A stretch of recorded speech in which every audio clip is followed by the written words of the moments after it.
I felt that there was a conspiracy about the choice of the height of this center. And I was assured that there was that conspiracy against people who were close to 6 feet or taller than myself. When I saw Gani, I saw Dele Toluke, and I saw Femi Falana, and I knew that the conspiracy was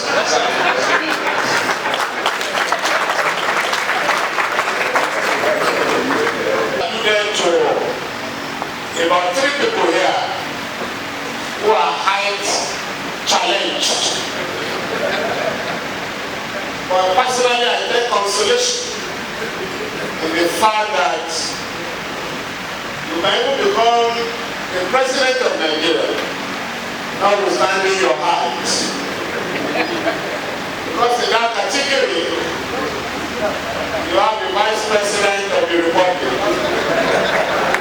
In that category, you have the chairman of the largest party in this country. I'm sure you also know one of the most stubborn and fascist governors in Kaduna State is also of that family. I am very, very reluctant to mention a military dictator who was also in that category. I'm sure you know what I'm talking about. In 1996, Chief Gani was detained in Bauchi prison under the murderous Abacha judge. He had the case in court as usual. I went to file the case, fundamental right application. Of course, the mama, our mama now, much younger than Mrs. Fawehinyemi, filed an application to visit her husband in prison, as well as the personal physician of Shivani. The federal court refused the application, but the court of appeal said, if you detain somebody, the state has a responsibility to take care of his health.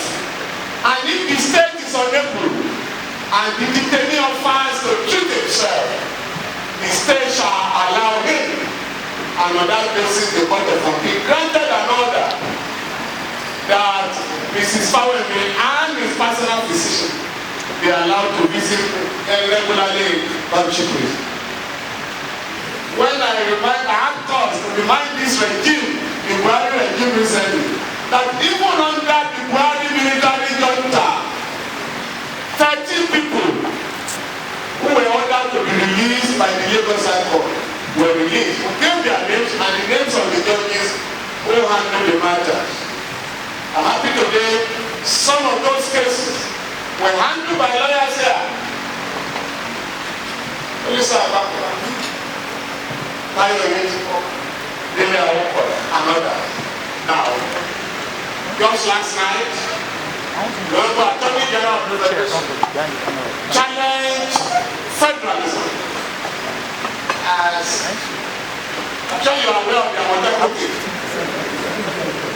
The statement of the Attorney General is to the fact that you cannot even have a private security in any part of the country without the permission of his office.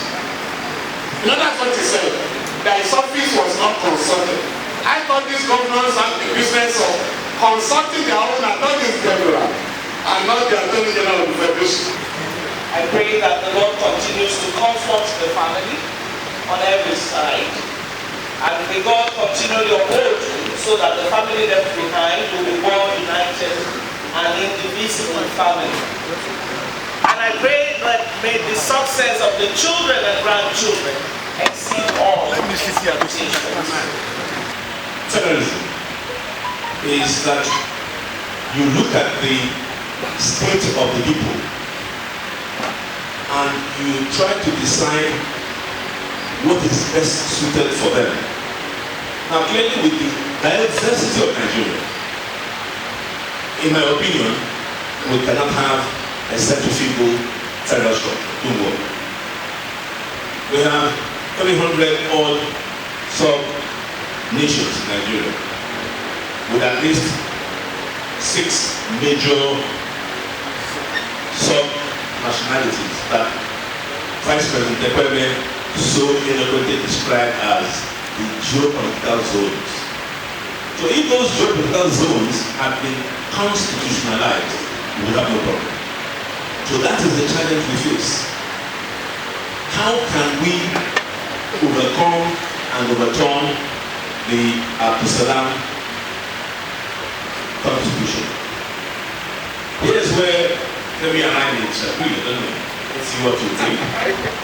I think we've played the game of restructuring wrong. We've got it wrong. And I once had the opportunity to talk to a very senior group, Ohanese, Femi, and they didn't like what I said, but I said I would say it. And the reason I said so is you've got to first decide what is the political evolution of Nigeria. Democracy oscillates around 4 cycles.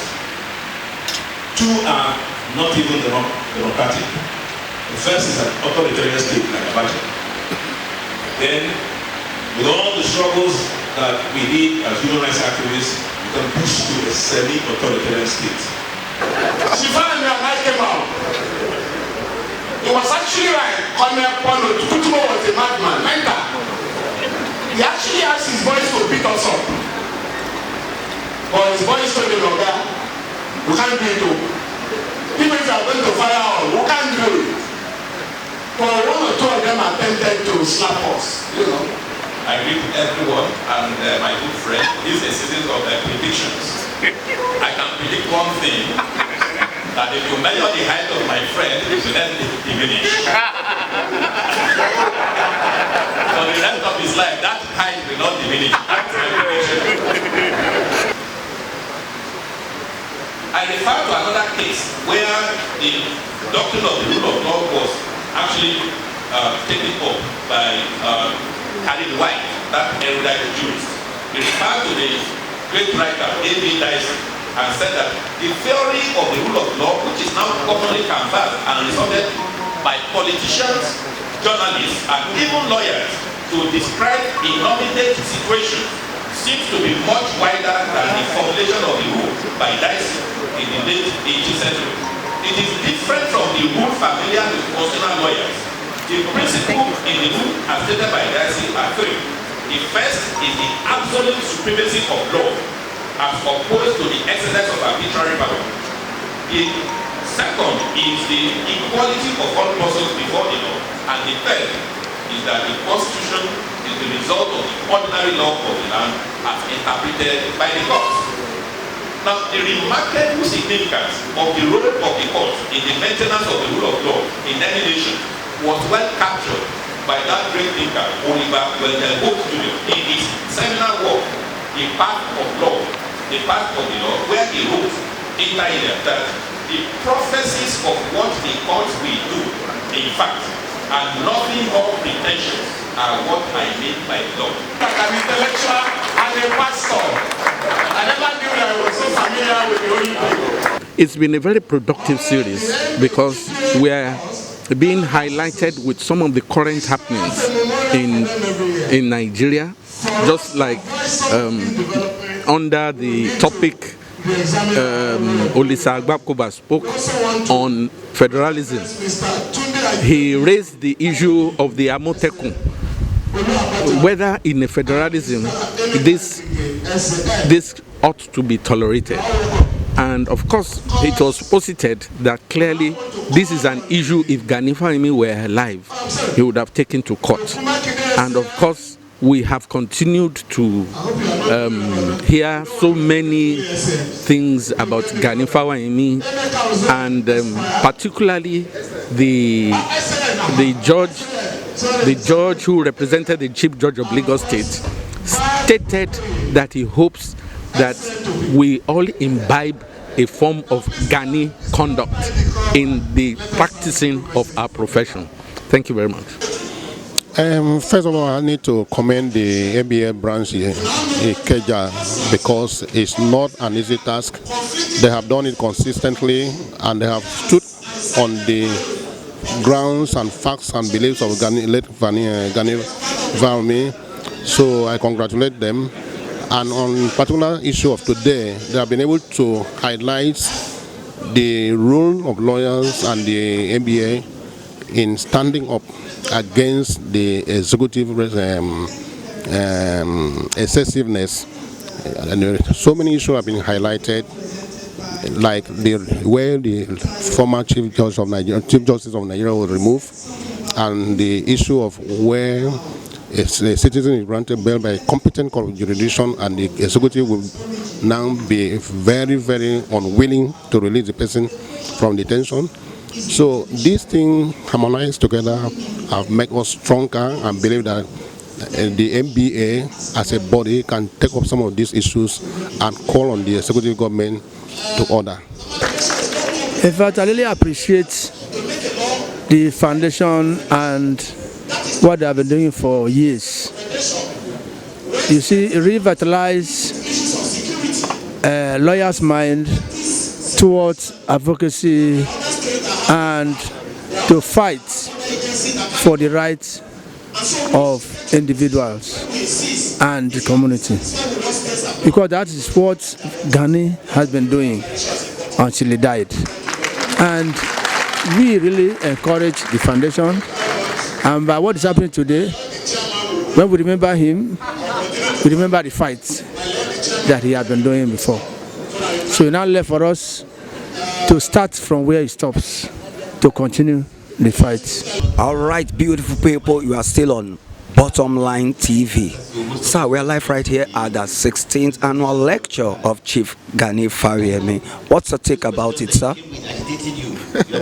It's very interesting, and I thank God that this memorial lectures started some time ago. This is about 16 years now, and we are still counting. Yeah, it's very interesting. Gani lived a life of courage. You know, courage is not absence of fear, but the ability of one to keep moving, even in the presence of fear. Gani lived that life, and we are remembering him today. And we've been urged by the siege of Lagos State to leave this place, having that bit of Gani in us. So we promise to leave this place having bit of Gani in us, and that is having that courageous inclination in us. I mean, in the development of law and legal jurisprudence in the society. Live people, all right, happy people, you are still live right here on Bottom Line TV. Sir, it's a pleasure meeting you here. So let's get to meet you, sir. Thank you very much.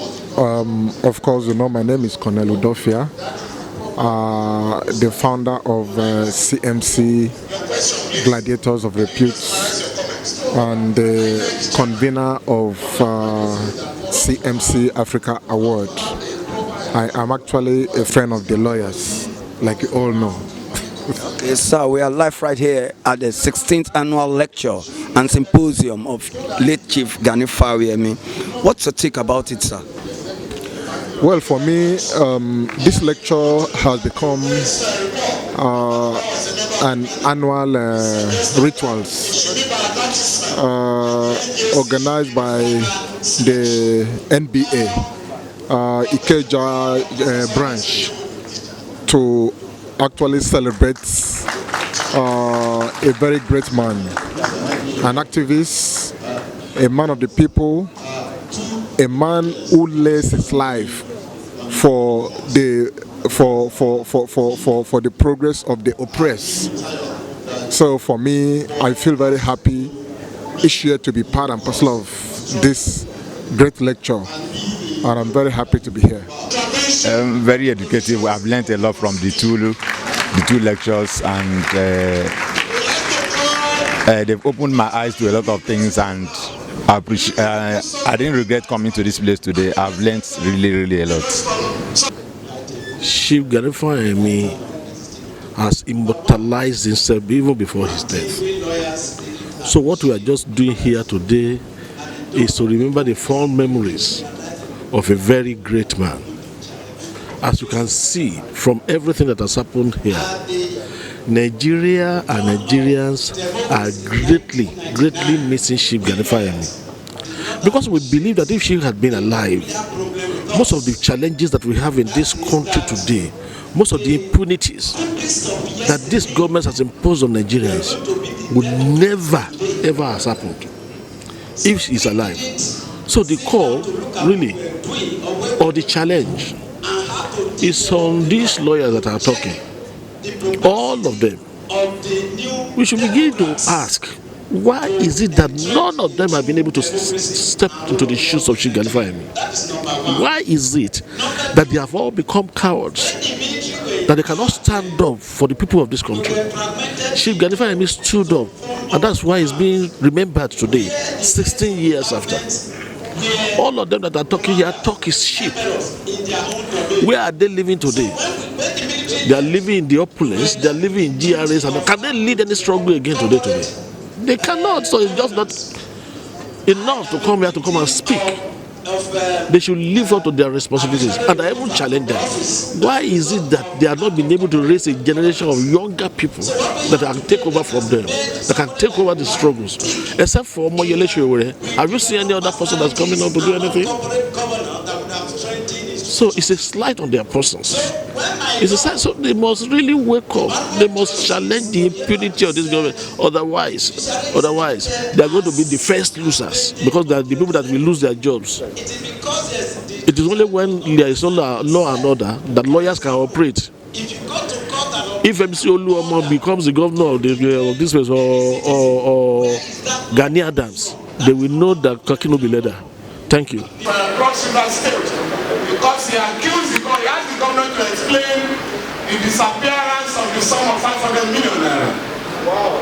Whereas the government should have gone to court to sue for libel following the decision of Owanko and the state. But what the governor has done is to put him in jail. The judge trying the case, threatened that he would deal with him like cancer. For that reason, our colleague of this branch,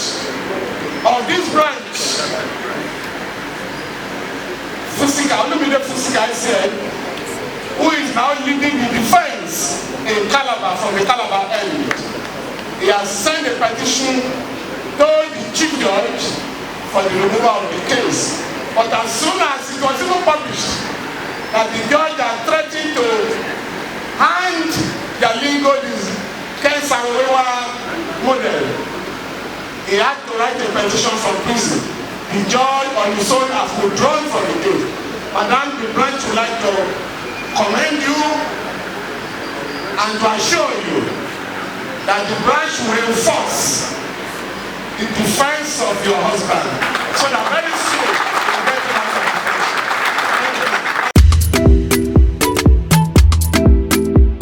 you get to Danger. Get the